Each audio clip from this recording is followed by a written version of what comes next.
YouTube y ahí están los likes. Hoy tenemos la parte de Gálatas del 3, del 1 al 5, 5 versículos, ¿verdad? Cortito, pero muy intensos, que nos va a dar posibilidad de poder hablar algo muy importante e interesante en cuanto a nuestra relación de la fe con las iglesias, ¿no? Y con Cristo, ¿vale? Entonces voy a leer esta parte, 3 del 1 al 5, y después el pequeño resumen, y después pues seguimos con la exposición. Dice Gálatas 3 del 1 al 5. Oh Gálatas, insensatos, ¿quién os fascinó para no obedecer a la verdad? A vosotros, ante cuyos ojos Jesucristo fue ya presentado claramente entre vosotros como crucificado. Esto solo quiero saber de vosotros. ¿Recibisteis el Espíritu por las obras de la ley o por el oír con fe? ¿Tan necios sois? Habiendo comenzado por el Espíritu, ¿ahora vais a acabar por la carne? ¿Tantas cosas habéis padecido en vano? Si es que realmente fue en vano. Aquel, pues, que os suministra el Espíritu y hace maravillas entre vosotros, ¿lo hace por las obras de la ley o por el oír con fe? Cortito, intenso, ¿verdad? Y bueno, vamos a ver qué he desarrollado aquí. Dice, la deserción y el alejamiento son reprochables porque implican deslealtad y traición. Pocas cosas son más trágicas o decepcionantes que un cristiano que abandona la pureza del Evangelio por una forma falsa de cristianismo que presume de mejorar las obras finalizadas de Cristo. Por absurdo que suene, esto es lo que muchos creyentes en la iglesia de Galacia habían hecho o corrían el peligro de hacer a causa de los judaizantes. Pablo había sido usado por el Señor para presentar el Evangelio de la gracia soberana a los Gálatas, en un principio para llevarles la verdad de que la salvación es recibida por fe en la obra expiatoria de Cristo en la cruz sin otra añadiduría. Ahora ellos se estaban alejando de la pura gracia y habían aceptado un sustituto inferior e impotente basado en los viejos rituales mosaicos y sus parámetros y ceremonias que el nuevo pacto en Cristo había invalidado, y que aún bajo el antiguo pacto carecían de poder para salvar. Los creyentes desertores no habían malogrado su salvación, sino que habían perdido su gozo y libertad característicos a causa de haber regresado en su engaño a la incertidumbre y la esclavitud de un legalismo impuestos por ellos mismos. Satanás nunca deja de esforzarse en destruir el camino de la salvación de Dios. Y debido a que el camino de Dios es por gracia que obra mediante la fe humana, el camino de Satanás es todo lo opuesto, el propio esfuerzo del hombre y sus obras. Desde el tiempo en que Caín trajo a Dios la primera ofrenda con la intención de canjear obras humanas por justicia divina, es decir, su propia idea de una ofrenda de granos en lugar del sacrificio animal marcado por Dios. El hombre incrédulo ha procurado hacerse justo delante de Dios por medio de su propia bondad y sus propios méritos. En los capítulos 3 y 4, Pablo presenta una defensa clásica de la doctrina de justificación por fe. Una defensa que había introducido en el capítulo 2, del 16 al 21. Del 3, del 1 al 5, el que vemos hoy, defiende la doctrina desde el punto de vista de la experiencia personal. Y el que veremos próximamente, en el capítulo del 3.6 al 4.31, desde el punto de vista de la relación de las Escrituras. En la parte que vamos a ver hoy, del 3, del 1 al 5, el apóstol recuerda a sus lectores que la experiencia de un creyente con el Señor Jesucristo, el Espíritu Santo y Dios y el Padre da evidencia incontroversible de que ha sido hecho, aceptó a Dios mediante fe personal en la obra perfecta y completa de Cristo, aparte de cualquier aditamiento humano. ¡Oh Gálatas insensatos! Esta fuerte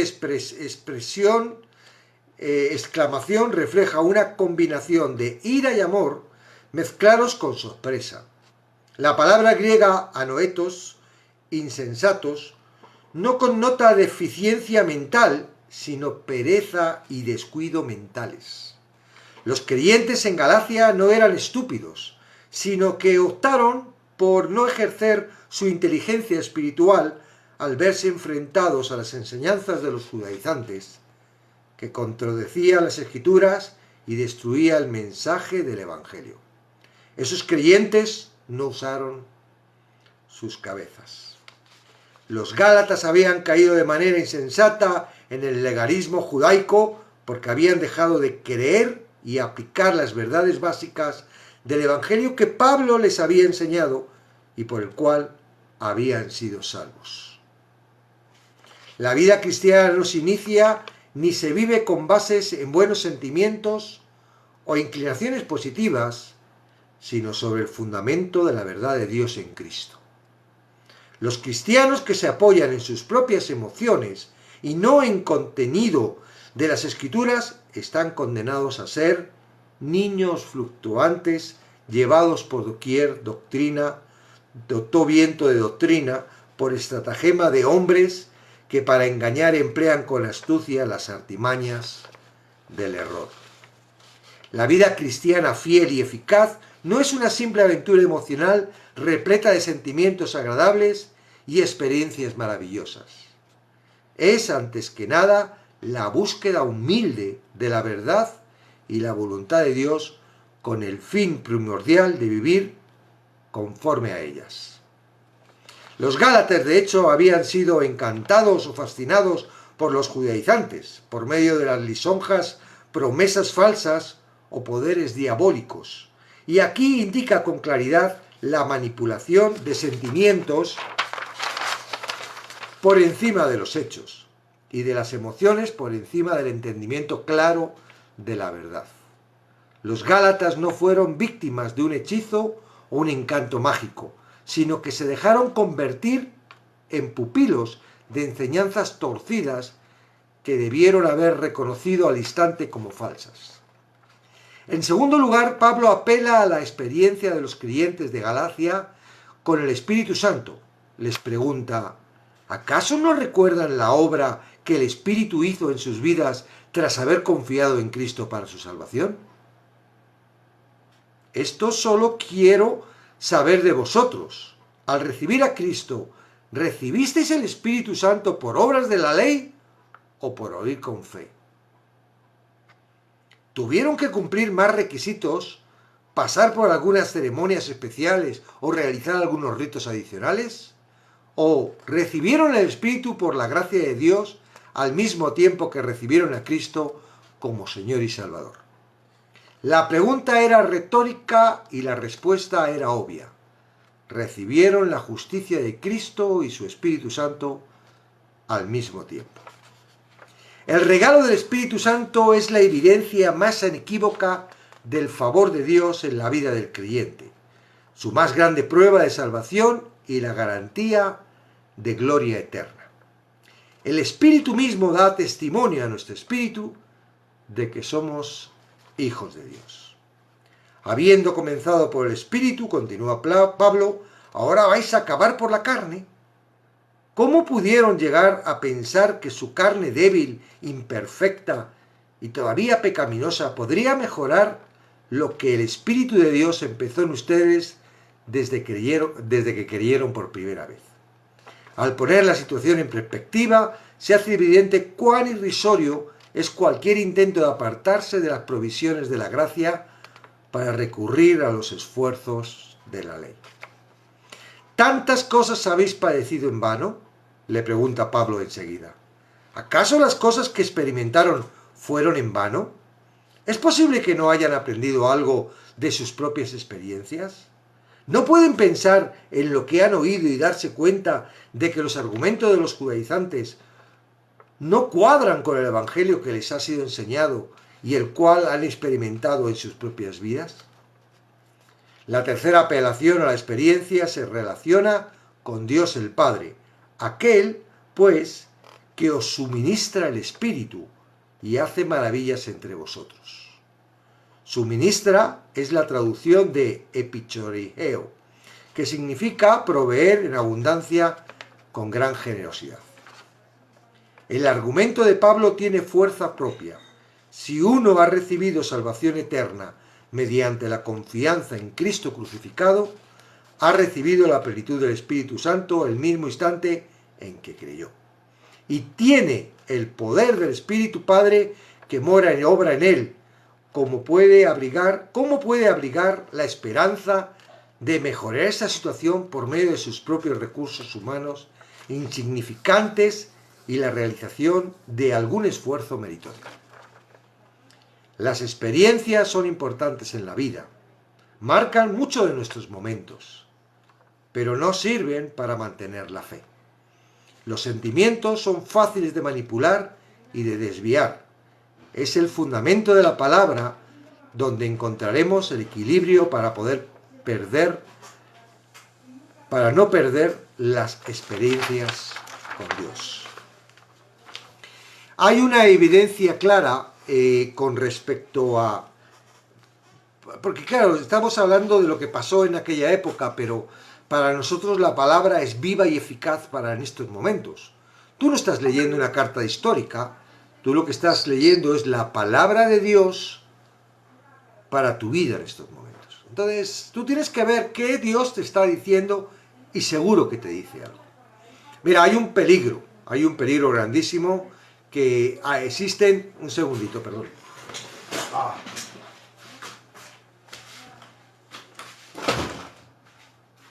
Ok. Tenía la puerta abierta y me estaba molestando.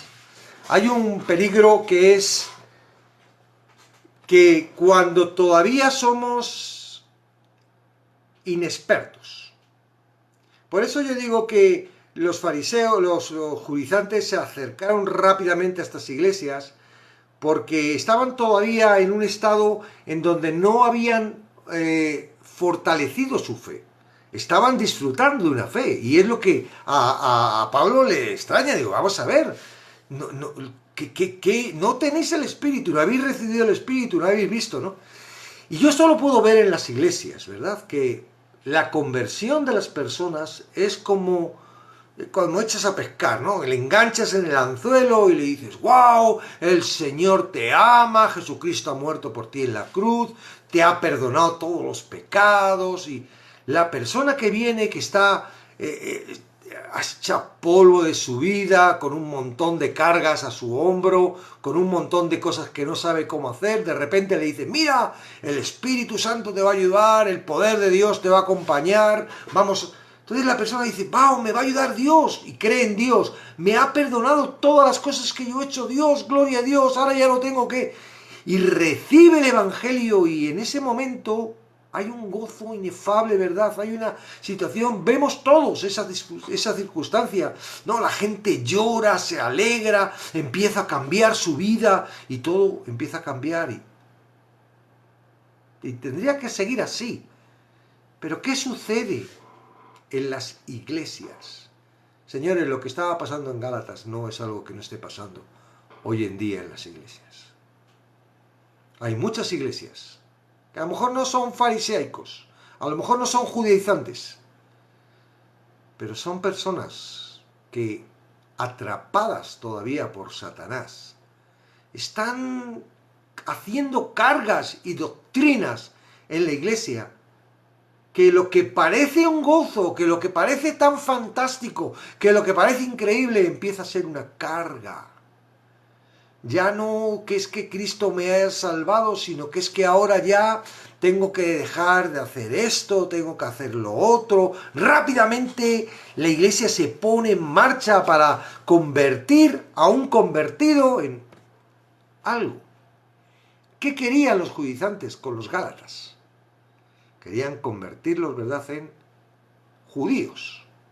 circuncidarlos, que cumplieran el sabbat, que no comieran cerdo, o sea, cosas que ellos estaban siguiendo como tradición, por la ley, por la tradición suya, querían que estos gálatas, que eran para ellos totalmente pecadores, inmundos, que de repente habían entrado a la familia, eso era para ellos, no es algo parecido sucede a los que están en la iglesia y que cuando llegan, no.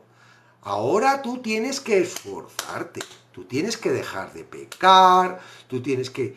Y lo que por naturaleza tendría que ser de una forma natural en el crecimiento de la persona, se convierte en una carga.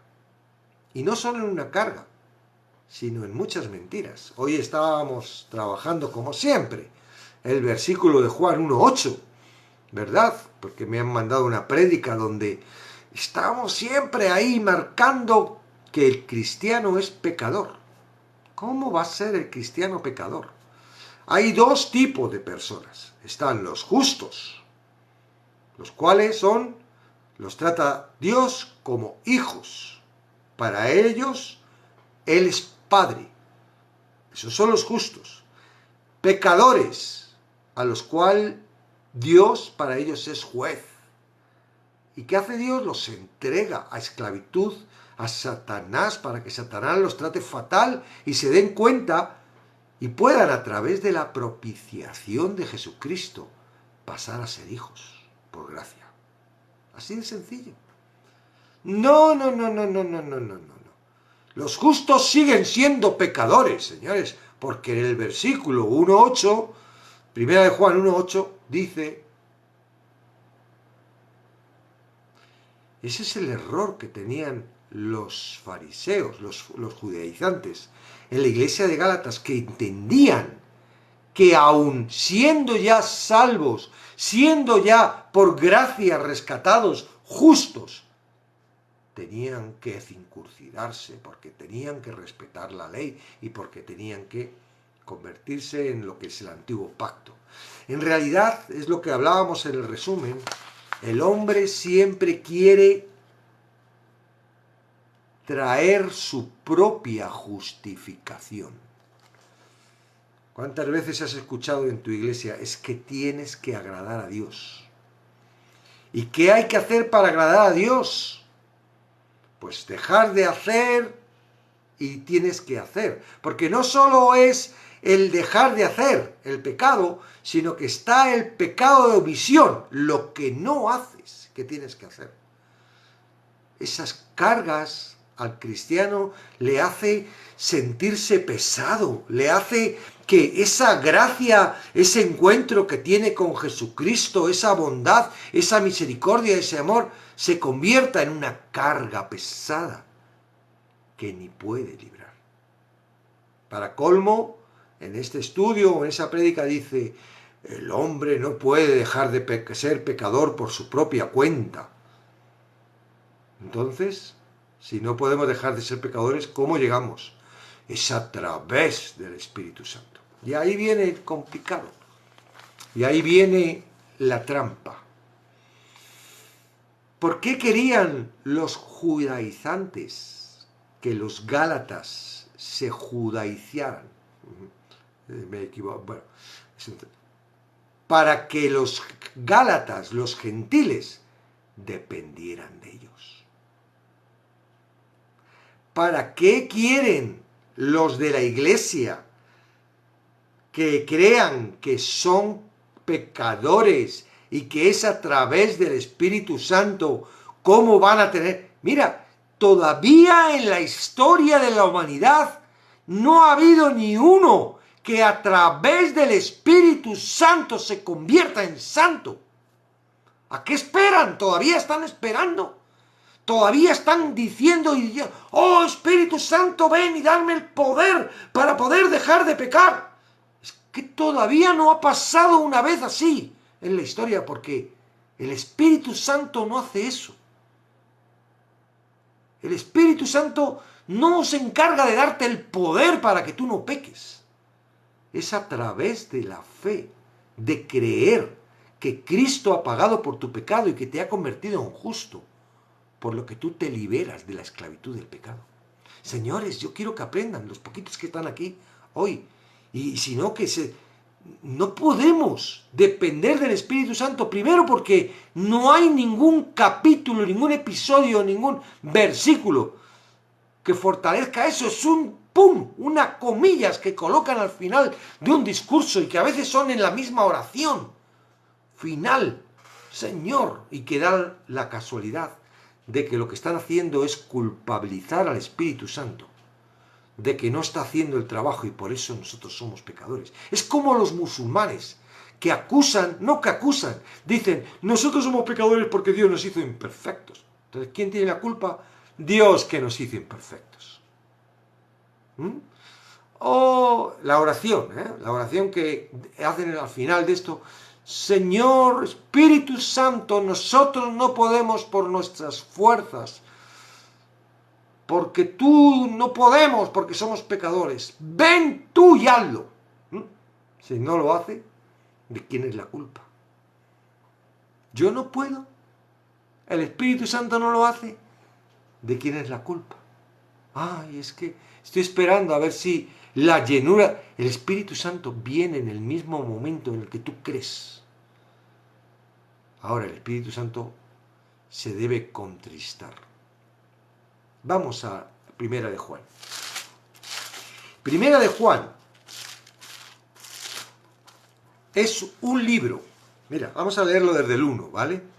Lo que era desde el principio, lo que hemos oído, lo que hemos visto con nuestros ojos, lo que hemos contemplado y palpado en nuestras manos tocante al verbo de vida, porque la vida fue manifiesta y la hemos visto y testificamos y os anunciamos la vida eterna, la cual estaba con el Padre y se nos manifestó. Lo que hemos visto y oído, eso os anunciamos, para que también vosotros tengáis comunión con nosotros, y nuestra comunión verdadera es con el Padre y con el Hijo Jesucristo. Estas cosas os escribimos para que vuestro gozo sea cumplido.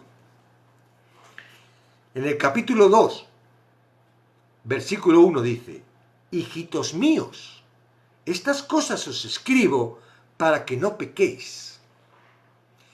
Esta carta no es una carta escrita a los pecadores. No es una carta escrita, es una carta escrita a los justos. Hijitos míos. Es una carta escrita a los justos. Vuelvo a repetir, hay dos grupos de humanos. Los justos y los pecadores. Los justos tienen relación con Dios como Padre, son hijos, están justificados. Los pecadores, la relación que tienen con el Padre es que Dios es, bueno, con el Padre no, con Dios es que Él es el juez, es el que los va a juzgar por sus pecados. No pueden hacer otra cosa nada más que pecar porque Dios los entrega a esclavitud al pecado, ¿ok? Ahora, esta carta son para los justos, ¿ok? Ahora mira, 5. Este es el mensaje que hemos oído de Él y os anunciamos. Dios es luz y no hay ninguna tiniebla en Él. Si decimos que tenemos comunión, hay dos cosas. Está la comunión y la relación. La comunión es la que yo tengo con el Padre, ¿verdad? La relación es la relación que ha creado la justicia. Yo tengo una relación de yo soy hijo, Él es Padre. Pero en esa relación hay una comunión. Dice, pero si decimos que tenemos comunión con Él y andamos en tinieblas, mentimos y no practicamos la verdad. Seguimos, el versículo 7. Pero si andamos en luz, como Él está en luz, tenemos comunión unos con otros y la sangre de Jesucristo, su Hijo, nos limpia de todo pecado. Si decimos que no tenemos pecado, nos engañamos a nosotros mismos y la verdad no está en nosotros. Si confesamos nuestros pecados, Él es fiel y justo para perdonar nuestros pecados y limpiarnos de toda maldad. Cuando yo creo en Jesucristo, porque la paga del pecado es muerte, ¿ok? Ahora, ¿tú has muerto? No, ¿verdad? Porque si no, no estarías escuchándome en este live, si estuvieras muerto. Pero la paga del pecado es muerte. Ahora dice la palabra, y la hemos estado viendo anteriormente, ¿verdad? Es que yo estoy juntamente crucificado. Es decir, lo que yo tengo que pagar por mi pecado, porque la paga del pecado es muerte. Tu pecado necesita una muerte, ¿verdad? En el Antiguo Testamento era una ovejita que no terminaba de cumplir su misión, era solo sombra de lo que había que venir. Pero vino Jesucristo y ahora hemos entendido, ¿verdad? Tú has creído en Jesucristo porque Él entrega su vida por ti. Ese es el rescate. Entonces, Él ha muerto y en fe, no en realidad, ¿verdad? En fe, tú lo que tenías que pagar, la muerte, la paga Él. ¿Ok? Ok. Ahora, tú estás vivo y tu corazón está expuesto a la oscuridad de Satanás. Tentación. Vemos en el capítulo de ayer, vimos como Pablo fue entenebrecido. De alguna forma Satanás trajo tinieblas a su corazón para que dejara de comer con los gentiles, para que los judaizantes no dijeran, uy, se está mezclando con los gentiles. No, eso es lo que está diciendo. Estamos pendientes, todo justo, todo hijo de Dios, tiene ese... Por eso decimos, ¿cómo? Yo sí peco, claro que peco. ¿Pero eso quiere decir que yo soy pecador? No, yo soy justo. Por fe, mi pecado, lo que tengo que pagar por lo que yo he hecho y hago, está en la cruz. Ahora, eso no es un billete para hacer lo que yo quiera y seguir pagando. Porque si tú quieres seguir pecando es que sigues siendo esclavo. Solo el que ha sido liberado del pecado y tiene el Espíritu Santo entiende que no quiere pecar. Entiende que ya aborrece el pecado. Pero no estás libre de las tinieblas. No estás libre de la tentación. Puede ser que Satanás te tiente. Satanás tentó a Jesús y conocía que era Dios. Satanás había estado con Jesús en el cielo. Pero no había entendido, uy, Dios hecho hombre inferior que los ángeles. Esta es la mía. Le voy a hacer pecar. Y fue a hacerle pecar. Lo que pasa que Cristo, ¿qué hizo? Escrito está. Vino la tentación. No nos dejas caer en la tentación. Es lo que dice el Padre Nuestro que enseñó a orar a sus discípulos. Hay una posibilidad, pero eso no es ser pecador. Ser pecador es ser esclavo del pecado. Tú si dices, eres pecador, soy pecador, es que eres esclavo del pecado. Yo no te puedo decir que yo no peque, pero yo no soy pecador. Yo soy justo. Ahora, ¿qué está diciendo Juan? Está diciendo que cuando la tiniebla viene, cuando la tentación viene, cuando la oscuridad viene, hayas caído o no hayas caído, porque la historia es que tú puedes venir a tentación y directamente acercarte a Dios. Mira, Señor, tengo estas ganas, yo no sé por qué mi corazón está tirando por esto, sé que esto es malo y no entiendo por qué, y luchas ahí con las tinieblas, ¿verdad? Porque hay un ataque, una tentación de Satanás en tu corazón, que es carnal y está pegado en este mundo, y ahí tienes que luchar con él. Entonces, ahí es cuando dice, si confesamos nuestros pecados, Él es fiel y justo para perdonar nuestros pecados y limpiarnos de toda maldad. Y luego dice, hijos míos, si estas cosas os escribo para que no pequéis, si alguno hubiera pecado, abogado tenemos para con el Padre. ¿Dónde pone ahí que un justo es pecador?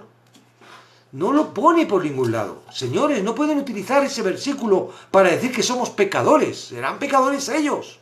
Estarán todavía esclavos del pecado ellos. Pero yo no. A mí, el Espíritu Santo, la palabra, el poder y Cristo me han hecho libre del pecado. El pecado no tiene ningún gobierno sobre mí. Eso es lo que hay que predicar. Claro, yo ya entiendo dónde están ellos agarrándose para acusarnos. ¡Ah, es que dices que no haces ningún pecado! Y si claro, dices, si hago pecados, ¡eres pecador! No, hermanos. No, eso no son pecados. No, sí son pecados, pero es lo que habla que no son pecados de muerte, ¿verdad? No son pecados que te matan. Es las tinieblas que viene a tu corazón y que en tu debilidad. ¿Qué le pasó a David? ¿Eso significa que David está condenado? Y fue gordo lo que hizo David. Pero él dijo, ¡ah! Se dio cuenta. Las tinieblas vinieron a David en un momento dado en su vida. ¿Qué le pasó a Pablo? ¿Qué le pasó a cualquiera? Por eso él dice, no estamos exentos de que... Ahora, ¿qué sucede si tú viene la tiniebla y tú pecas? Te voy a poner, por ejemplo, imagínate que tú tienes un hijo, o tienes un hijo, piensa en tu hijo, y va tu hijo y tiene la tentación de coger tu cartera y va y te saca $5. 5 euros o lo que tenga, el dinero que utilices. Y ay, se lo gasta. Ay. Y cuando se la gasta, dice, ay, lo que he hecho, cuando se entere mi padre. ¿Qué sucede con tu hijo cuando tu hijo viene a casa? Hola, papi mío. Se marchan y te mira a los ojos. ¿Por qué? Porque el pecado, el hecho, lo que ha cometido, rompe la comunión. Rompe, y es lo que Satanás quiere. Quiere que rompa esa comunión con el Padre. Por eso dice, ay papá, mira, lo siento. La confesión te vuelve a unir, pero no pierdes la salvación y no te da permiso a que tú sigas pecando. Y como yo de verdad, durante 22 años, yo pecaba fuerte, pero fuerte, ¿eh? Tenía ningún problema. Como luego me podía arrepentir, yo seguía preso del pecado. A mí esa doctrina me quitó el gozo de la salvación y me metió en un estado de ruptura de comunión con Dios. Claro, cuando yo me arrepentía y venía y otra vez y estaba fuerte y pues estaba muy bien, pero cuando estaba que no quería saber nada. Y es una trampa. Si tú te consideras pecador, estás siendo esclavo del pecado. ¡Libérate! No tienes que dejar de ir a tu iglesia. Lo que tienes que decirle a tu pastor, no, Señor, yo no soy pecador, yo soy justo, porque la sangre de Jesucristo me justifica. Y Él, el 2.2, y Él es la propiciación por nuestros pecados. Él es la propiciación. Y no solamente por los nuestros, sino también por todo el mundo. Y en esto sabemos que nosotros le conocemos, si guardamos sus mandamientos. Y ahora, guardar sus mandamientos significa cumplir la ley. No, es algo natural que viene de la comunión con Dios. Yo no necesito. ¿Yo para qué voy a matar, robar, mentir? No, no lo hago, porque tengo una comunión con Él. Y esa comunión se produce en esos frutos. Romanos lo dice muy bien, Romanos 6. Entonces, ya dejen de condenar a la gente. Si Cristo murió por los pecados, ¿por qué tenemos que estar metiéndonos que somos pecadores y que tenemos que hacer nosotros cosas para agradar a Dios y justificarnos cuando ya Cristo murió por nosotros? Y eso sí, Deja, si no, si todavía eres presa del pecado, porque te gusta, un ejemplo, ¿no? Tú llegas los fines de semana y te gusta irte por ahí, y conocer chicas o chicos y irte con ellos a la cama, y tú sabes que eso es fornicación y, ay, yo lo sé, pero bueno, después del fin de semana me arrepiento y listo. No, tú eres esclavo, esclava del pecado. Eres esclavo, esclava del pecado. Arrepiéntete, pero mira, y que te liberé. Tú tienes que... No, tú no tienes el Espíritu Santo. El Espíritu Santo no puede estar con un fornicario. Lo dice la palabra. No creáis que los fornicarios, que los avaros, que los adúlteros, que los idólatras, ir al reino de los cielos en la vida. O sea, esos no, que no te engañen. Porque lo que están haciendo es que dependan, claro, mientras que tú crees que vas a la iglesia y porque adoras y porque oran por ti y porque tomas la Santa Cena y porque estás haciendo ministerio y porque estás dando tus ofrendas y tus diezmos, ya estás justificado. Estás muy equivocado. Claro, por eso ellos en la iglesia les gusta mucho, no sé. No dicen, oye, no, deja de venir. Tú eres un pecador y tú no puedes estar aquí hasta que no te des cuenta quién eres. Y ya está, y te entré, claro, estás ahí a gusto. Por eso Pedro le dice, mira, ese que se está acostando con la mujer de su padre, echarle fuera, ni comáis con él, ni comáis con él, a ver si con Satanás se da cuenta y le salvamos, y viene y se arrepiente.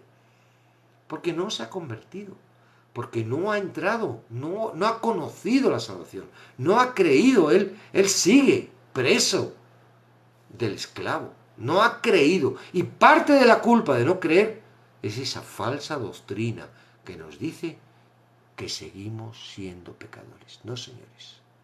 Ustedes es justo, santo, perfecto, limpio. Listo. Esa es la obra de Jesucristo en la cruz. Amén. Ok. Entonces, otro tema que yo quiero tocar hoy, que también hemos hablado, son los sentimientos. Cuidado con los sentimientos. Por eso ellos utilizan, las iglesias, digo ellos, porque mi iglesia no utiliza eso. Y sí he estado en iglesias donde utilizan el Espíritu Santo. El Espíritu Santo parece como el ángel de la... Bueno, es la provisión para lo que yo no puedo. Entonces, se trata de que si yo soy llenos del Espíritu Santo, ¿qué, Señor? El Espíritu Santo tiene medida. Sí, tú puedes llenarte de la palabra todo lo que quieras. Pero el Espíritu Santo es Dios y no hay medida para Él. El Espíritu Santo es Dios y no hay medida para Él. Tú puedes llenarte de la palabra y pegarte un atracón de la palabra y tener un gozo inefable y estar ahí, ¡buah!, de los frutos del Espíritu, ¿verdad? Gozo, paz, paciencia, mansedumbre, amor, templanza, todos esos. Porque eso es lo que produce el fruto del Espíritu Santo, pero el fruto del Espíritu Santo lo produce con la palabra. El Espíritu Santo te está revelando la palabra, no el Espíritu Santo así, ¡ay, Espíritu Santo, ven y ven y ven! Y todo el día llamándole. Y el Espíritu Santo va y viene. Señores, es Dios. Es Dios. Es Dios. No está a nuestro antojo. El Espíritu Santo no está, bueno, me lo está pidiendo, voy a ir. No voy a ir, voy a esperar un poquito más. No. Y eso es una trampa. ¿Por qué? Porque nos están diciendo constantemente que nosotros podemos pedir, a través de un versículo también, se lo sacan de la torera. Y entonces el Espíritu Santo viene y nos da el poder. Y eso es lo que queremos, el poder. Porque lo que más ansía el hombre, el humano, es el poder. ¡Wow! ¡Qué poderoso soy en el nombre de Jesús! Y yo toco y oro y la gente se cae por el poder del Espíritu Santo para atrás. Y cuidado. Entonces, eso es lo que la iglesia... ¿Por qué? Porque a ti te agrada lo que tú recibes. Y tú estás esperando a través de tu fidelidad, de tu servicio, de tu honradez, del amor que tienes a Dios, de la obediencia, del esfuerzo, de la gratitud, de todo esto. Estás esperando que Dios te dé ese poder a través del Espíritu Santo. El Espíritu Santo es el comodín. Te están predicando, tú no puedes, no sé qué, tú no sé qué, no sé cuánto, Te están poniendo hecho polvo y pero al final lo rematan con, pero no te preocupes, porque el Espíritu Santo. Y ahí estamos esperando todos los días al Espíritu Santo. Señores, el Espíritu Santo entra en la conversión y está en ti, y te dirige y te lleva, y es el encargado de traerte a luz lo que Cristo hizo.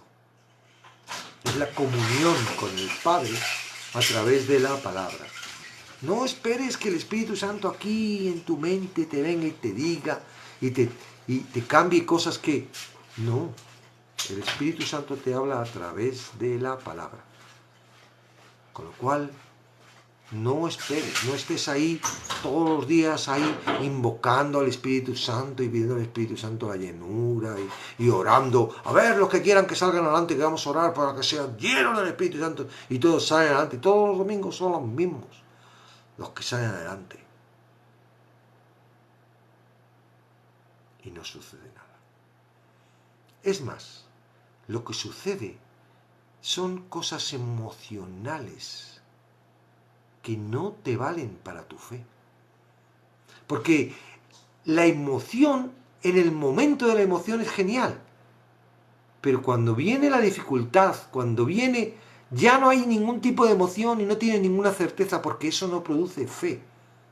La emoción no produce fe. ¿Sabes lo que produce fe? La palabra, la certeza, que tú creas lo que estás leyendo, que tú estás viendo. ¿Cuántas veces has leído el libro de Gálatas? Estás aquí escuchando y a lo mejor te está gustando mucho. No, se trata de leerlo. Tienes que leerlo. Y no por obligación por leerlo, sino porque es la palabra de Dios. Tú quieres escuchar a Dios. ¿Cuántas veces? Señor, háblame, háblame, háblame. La palabra de Dios. Ahora, no entiendo nada por tu palabra. Claro, porque tienes que estar con Él y tienes que creer y tienes que estar ahí. Y como un bebé tienes que ir acostumbrado. Te va a ir poco a poco. Es una relación con Dios. No es lo que tú quieras. Es lo que Dios quiera contigo. Porque eres tú el siervo. No es Dios tu siervo. Entonces, el sentimiento, las experiencias a través de, por ejemplo, los milagros. ¿Tú crees que los milagros producen fe? Temporal. Pero a la larga esa fe no vale para evitar que si alguien viene a decirte una cosa distinta a la palabra, que te salve.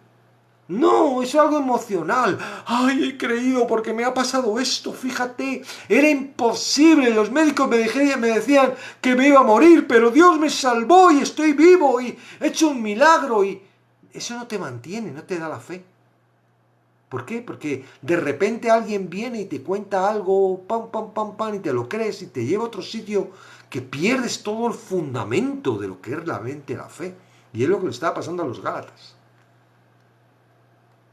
La fe la produce cuando tú tienes un encuentro con la palabra y la palabra se revela.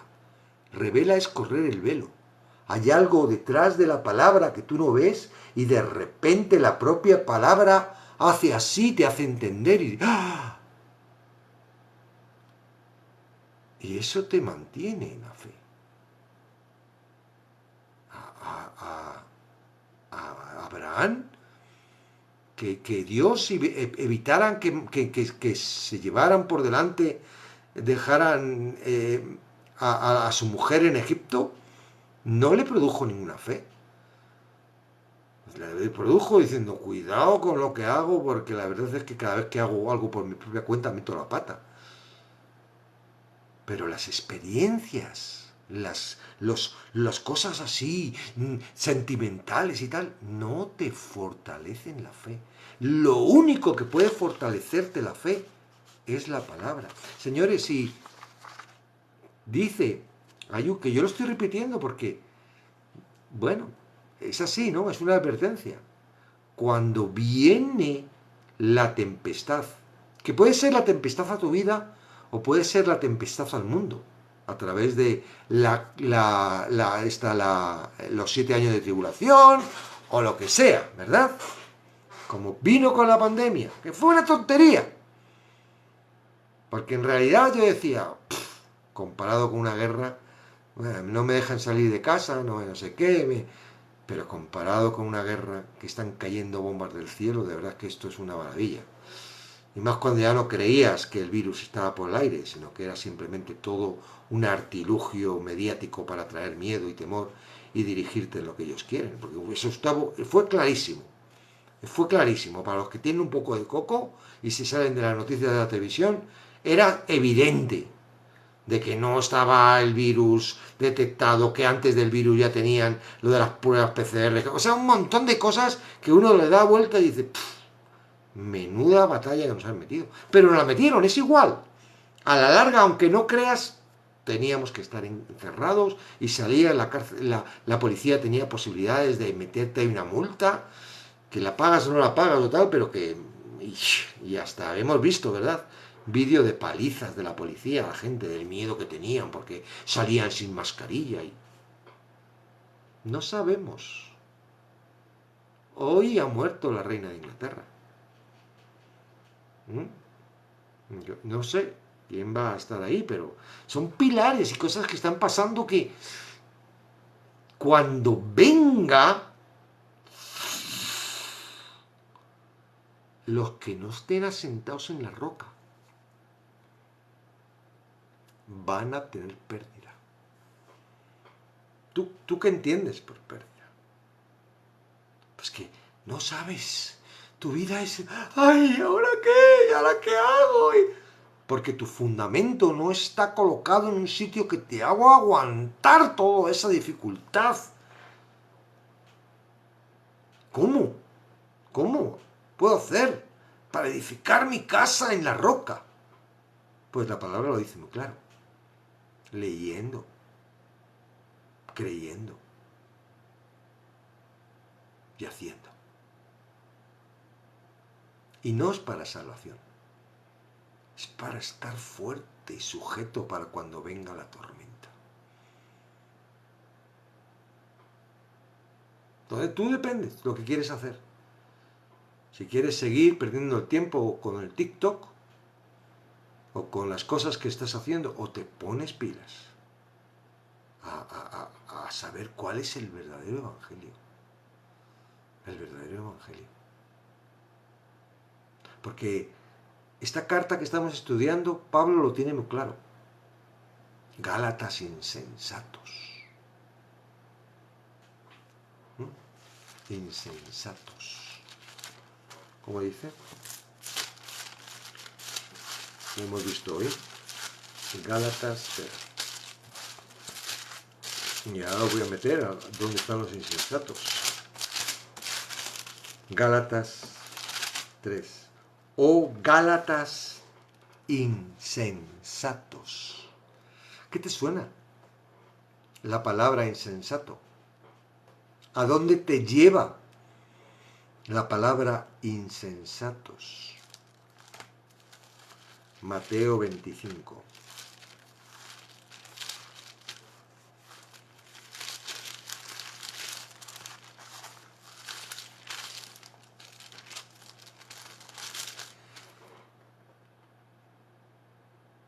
Versículo 3. Las insensatas, tomando sus lámparas, no tomaron consigo aceite. No entraron. No entraron. Están las prudentes y las insensatas. Por casualidad hoy me ha caído un vídeo de Itiel Arroyo. A ver, una cosa.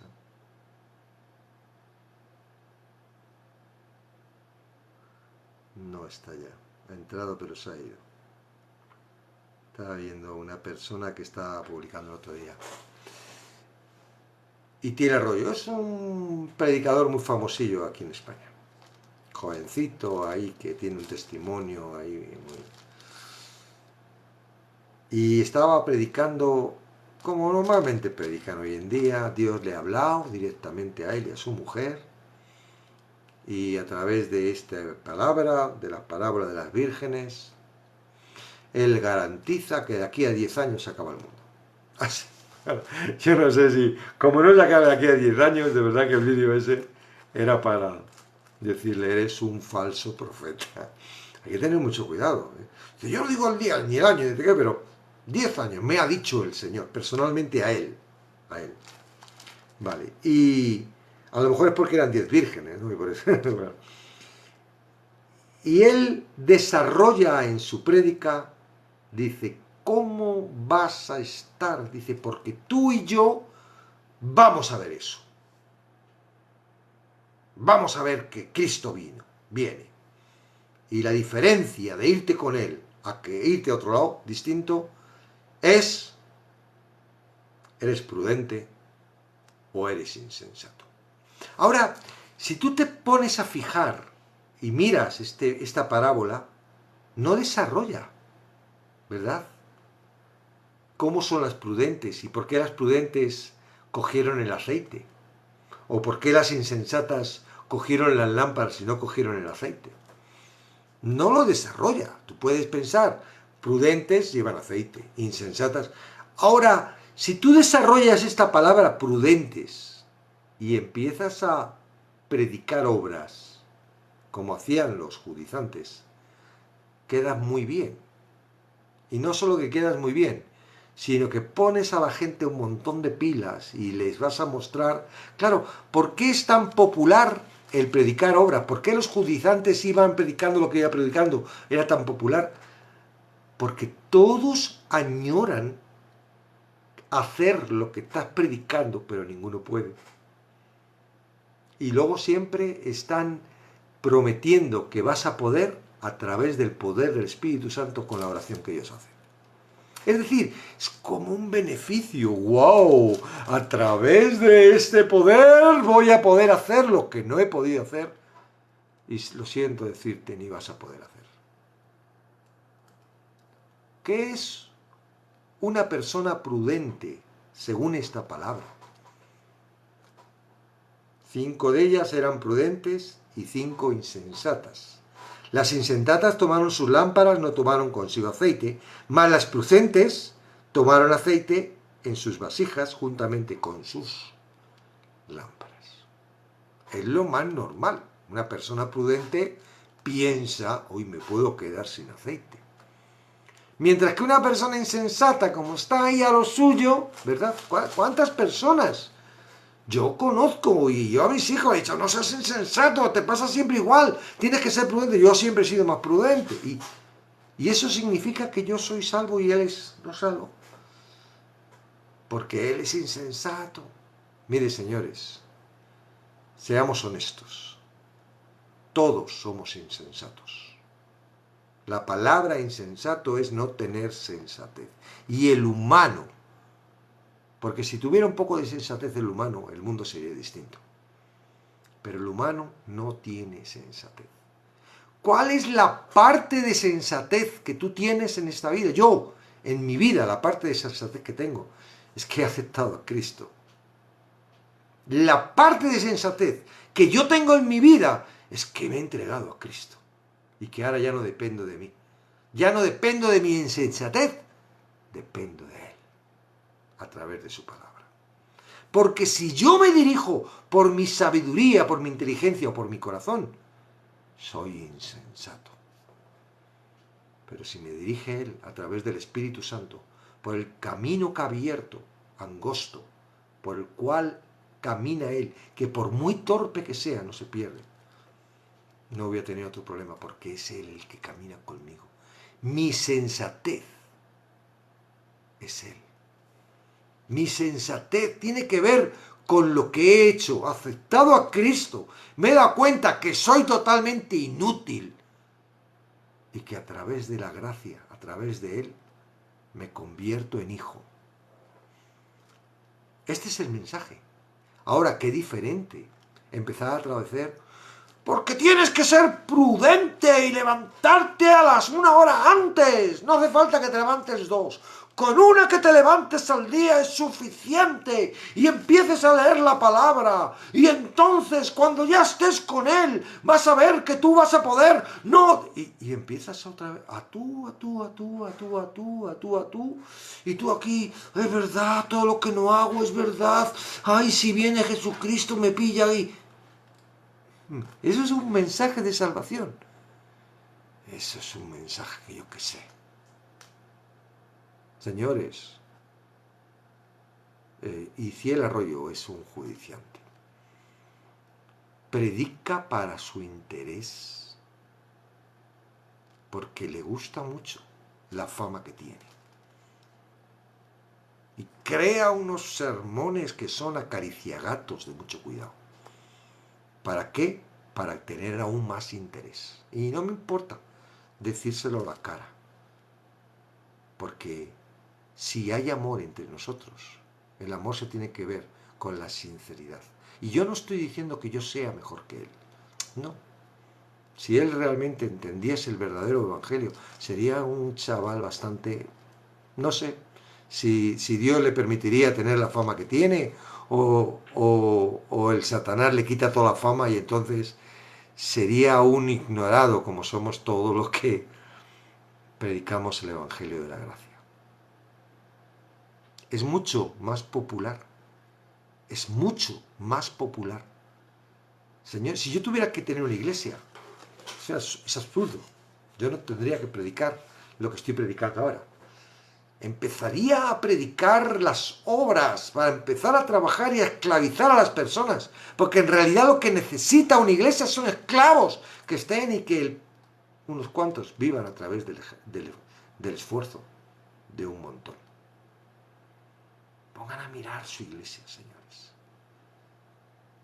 Miren sus iglesias. La iglesia a la que yo voy en algunos países está perseguida. Porque no es muy popular. Y porque no tenemos pelos en la lengua. ¿Por qué creéis que mataron a Jesús? ¿Porque era popular? Porque no tenía pelos en la lengua y decía la verdad. Pero la verdad no era muy buena para los que tenían el poder. Porque les quitaba el poder de yo mando, yo hago, yo digo, todos son pecadores y dependen de mí. ¿De quién dependen los sacerdotes? Sino de sus fieles que van a confesarse todos los días o todos los domingos al confesionario y reciben la extrema unción. Ay, si ella gente se cree que no son pecadores y dejan de venir, igual ni vienen a la iglesia.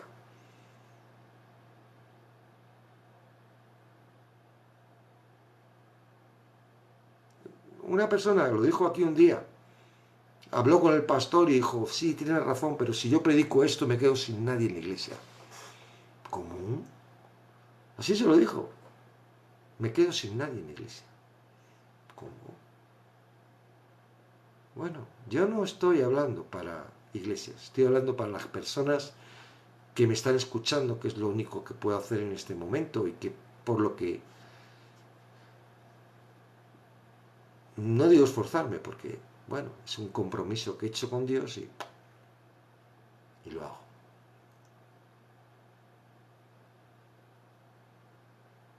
Es serio, señores. Es muy serio. El mayor problema es que si no te das cuenta es que el gozo que promete la palabra, si tú estás en un grado en el que te crees que eres pecador, va y viene. Sí, hay momentos, ¿verdad? Que, sobre todo en la adoración y en la alabanza, que estás ahí. Y en momentos en los que estás muy inspirado, que te has levantado una semana, has estado ayunando después de haber pasado tanta hambre. Y no digo que no se debe ayunar, ¿sí? Pero el problema viene después. Cuando te encuentras débil, cuando ay, pastor, ora por mí, que me encuentro frío. No, es el Espíritu Santo, no está ahora contigo. Se ha marchado, está contristado. ¿Qué te pasa? No sé, pastor, pero es que ¿Dónde está? Yo decía, ¿dónde está el gozo? ¿Dónde está la victoria? ¿Dónde está? Y yo ahora lo entiendo. Y yo no digo que no tengo dificultades, ¿eh? Tengo dificultades y un montón. Hablaba hoy Luis de que su coche es una cacharra y que... Pero que no pide para un coche nuevo porque se ve conformista. Mi coche es una cacharra. Y yo digo, Señor, ¿cómo me hagas viajar con este coche? Bueno, tú verás. Si me quedo por el mitad de camino es porque tú quieres que vaya a dedo. Yo qué sé. Dependo de él. Y es más, pedir un coche, digo, oye, estos eléctricos que tan pues yo no sé si voy a saber manejar porque estoy acostumbrado a los antiguitos. ¿Qué más da? ¿Por qué voy a estar con un pedazo coche cuando hay gente que va andando para ir a la iglesia y se tira horas en países, en África, en Sudamérica? No, amigos. Y no es una falsa humildad. Es un conocimiento claro de lo que es Dios y de lo que es un siervo de Dios y de lo que es este mundo. Amén. Entonces, las experiencias son importantes en la vida, marcan muchas de nuestros momentos, pero no sirven para mantener la fe. Los sentimientos son fáciles de manipular.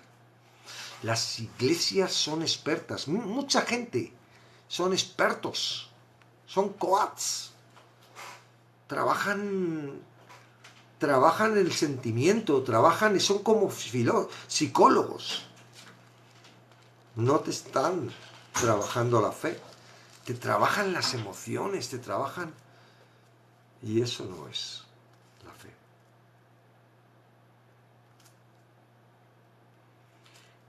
Es en el fundamento de la palabra donde encontraremos el equilibrio para no perder las experiencias con Dios. La palabra. Hoy le preguntaba a un pastor, tengo esta duda, la salvación se pierde. Y el pastor le dice, ¿cuántas veces has leído la Biblia? Dice, no, todavía no he llegado a una. Y por eso tienes esa pregunta.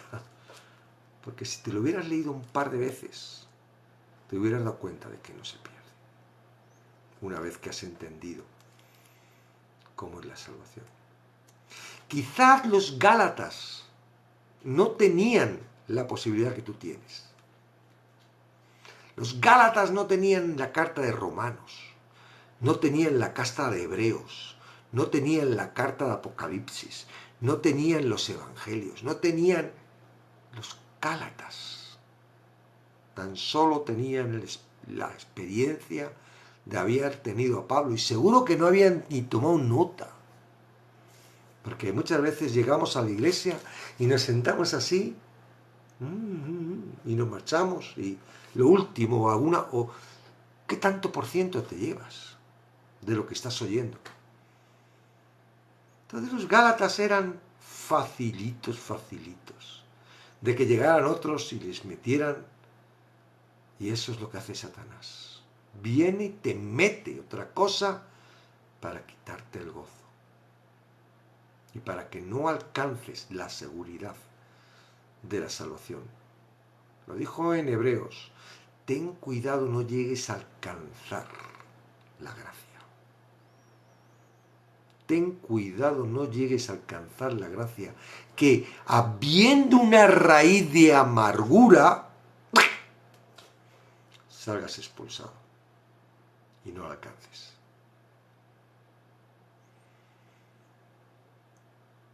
Dios te está hablando a través de la palabra, a través de esto,